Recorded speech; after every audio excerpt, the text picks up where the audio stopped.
हज़रत सैयदना अबू नसर सियाद अलैहि रहमा फरमाते हैं, हज़रत सैयदना बिशर हाफ़ी अलैहि रहमतुल्लाह एक दफ़ा मेरे पास से गुज़रे जबकि मैं जामे मस्जिद के दरवाज़े पर खड़ा था। लोग जुमा पढ़कर वापस आ रहे थे। आप रहमतुल्लाह अलैह ने इस्तफ़सार फरमाया, क्या बात है, मैं तुम्हें इस वक्त यहाँ देख रहा हूँ। मैंने अर्ज़ की, हुज़ूर, घर में न आटा है, न रोटी, न दरहम और न दूसरी चीज़ जो बेची जा सके।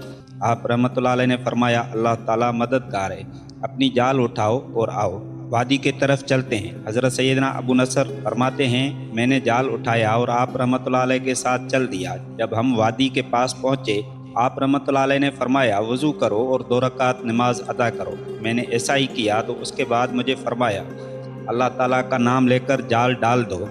मैंने अल्लाह ताला का नाम लिया और जाल डाल दिया। उसमें कोई भारी चीज़ फंस गई। मैंने उसको खींचा तो मुझे बहुत दुश्वारी हुई। मैंने हज़रत सैयदना बिशर हाफ़ी रहमतुल्लाह अलैह से अर्ज़ की, मेरा हाथ पकड़ें और मेरी मदद करें, मुझे अंदेशा है कि जाल फट जाएगा। आप रहमतुल्लाह अलैह आगे बढ़े और मेरे साथ मिलकर जाल खींचा तो देखा कि उसमें एक बहुत बड़ी मछली थी। आप रहमतुल्लाह अलैह ने फरमाया, इसे लो, बेचो और इसकी कीमत से घर वालों के लिए ज़रूरत की अशिया खरीदो।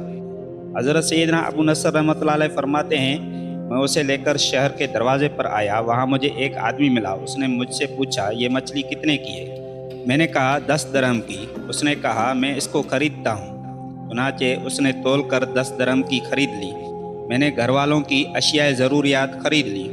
फिर 2 चपातियों में हलवा रखा और उन्हें लेकर आप रहमतुल्लाह अलैह की खिदमत में हाजिर हो गया और दरवाज़ा खटखटाया। अंदर से आवाज़ आई, कौन है? मैंने अर्ज़ की, अबू नसर। तो आप रहमतुल्लाह अलैह ने इरशाद फरमाया, दरवाज़ा खोलो और जो पास है वो दरवाजे पर रखकर अंदर आ जाओ। मैं अंदर दाखिल हुआ और जो कुछ मेरे पास था वो दरवाजे पर रखा और आप रहमतुल्लाह अलैह की खिदमत में अर्ज़ किया। आप रहमतुल्लाह अलैह ने फरमाया, इस इनाम खुदावंदी अज़्ज़ वजल पर उसका शुक्र है। मैंने अर्ज़ की, मैंने घर में कुछ तैयार किया है, हम सब घर वालों ने खा लिया है। ये मेरे पास 2 रोटियां हैं जिन पर हलवा रखा हुआ है, आप कबूल कर लीजिए। आप रहमतुल्लाह अलैह ने इरशाद फरमाया, ए अबू नसर, अगर हम अपने आप को खिलाते तो ये मछली न निकलती। तुम जाओ और इसमें से खुद भी खाओ और घर वालों को भी खिलाओ। अगर आपको ये वीडियो पसंद आई हो तो लाइक सब्सक्राइब ज़रूर करें और अपने दोस्तों और अहबाबों के साथ ज़रूर शेयर करें। शुक्रिया।